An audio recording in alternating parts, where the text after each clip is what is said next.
कई माननीय सदस्यों की बात सुनने से ऐसा लग रहा है जैसे यह जो संशोधन लाया गया वक्फ बोर्ड के कानून में यह मुसलमान विरोधी है। कहां से ये मुसलमान विरोधी है? इसलिए इस बिल को आना चाहिए, पारदर्शिता आनी चाहिए। लोकसभा के मानसून सत्र में मोदी सरकार के वक्फ संशोधन बिल पर जेडीयू ने सदन में खुलकर इस बिल का समर्थन किया था। सांसद ललन सिंह ने बिल पर अपनी बात रखते हुए विपक्ष को खूब लताड़ लगाई थी और वे मोदी सरकार के समर्थन में खुलकर भी आए थे। यानी उस समय तक जेडीयू का इस बिल को लेकर मोदी सरकार को पुरजोर समर्थन मिला था, लेकिन अब लग रहा है कि जेडीयू ने इस पर यू टर्न ले लिया है। ऐसा हम इसलिए कह रहे हैं क्योंकि जेडीयू ने इस मामले में जेपीसी की बैठक में मुस्लिमों की चिंताओं को उठाने की बात कही है। दरअसल वक्फ संशोधन बिल पर लोकसभा में समर्थन प्रकट करने के बाद ललन सिंह की मुस्लिम नेताओं के साथ बातचीत हुई। इस मुलाकात के बाद जेडीयू के प्रदेश अध्यक्ष उपेंद्र कुशवाहा ने कहा कि जेपीसी में वे मुस्लिमों की चिंताओं के मुद्दे को उठाएंगे। उन्होंने कहा कि अगली बैठक में वे मुस्लिमों का पक्ष भी सबके सामने रखेंगे। आपको बता दें कि जेपीसी की एक बैठक हो गई है जिसमें खूब हंगामा हुआ। बताया जा रहा है कि वक्फ बोर्ड में गैर मुस्लिमों को शामिल करने वाले प्रस्ताव का एक स्वर में विरोध किया गया।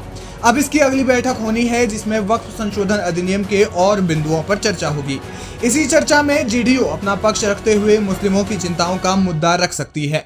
संयुक्त संसदीय कमेटी में जेडीयू की ओर से सुपौल सांसद दिलेश्वर कमैत का नाम शामिल है।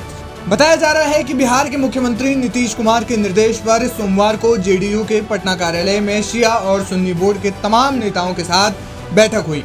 मैं आपको बता दूं कि आज हमारी पार्टी जनता दल यूनाइटेड ने अक़लियत समाज के कई संगठन के साथी को बुलाया, उनके प्रतिनिधि को, और जो वक्फ बोर्ड संशोधन अधिनियम में जो समस्या है, उनके हितों की बात है, जो भी बात है, तो उस पर हम लोगों ने चर्चा किया है और सब लोगों ने अपनी अपनी सुझाव दिया है।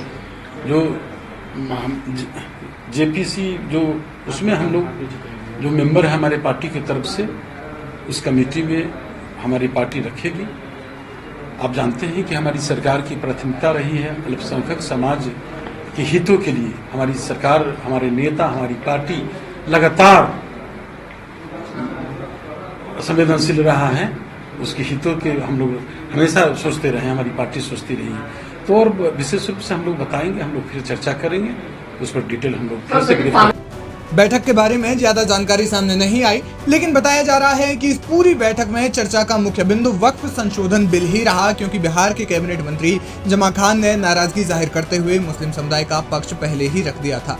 इसके बाद नीतीश कुमार के आदेश पर जेडीयू नेताओं की मुस्लिम नेताओं के साथ बैठक हुई। इस बैठक के बाद ही जेडीयू की ओर से ये बयान आया है।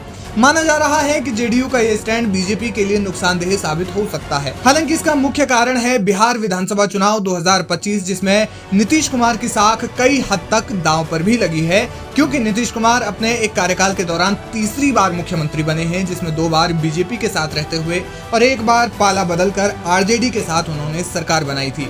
अब अगर ऐसे में जेडीयू का वोट प्रतिशत कम होता है तो वो पार्टी के लिए एक बड़ी समस्या खड़ी कर सकता है। इसलिए नीतीश संभवतः मुस्लिम वोटर्स को नाराज नहीं करना चाहते। खास बात यह है कि सदन में जिन ललन सिंह ने इस बिल का समर्थन किया था, उन्हीं ललन सिंह के साथ नीतीश ने शिया और सुन्नी बोर्ड की बैठक भी करवाई। अब जेपीसी की अगली बैठक में क्या होता है, जेडीयू इसमें क्या बातें रखती है, ये देखना दिलचस्प होगा।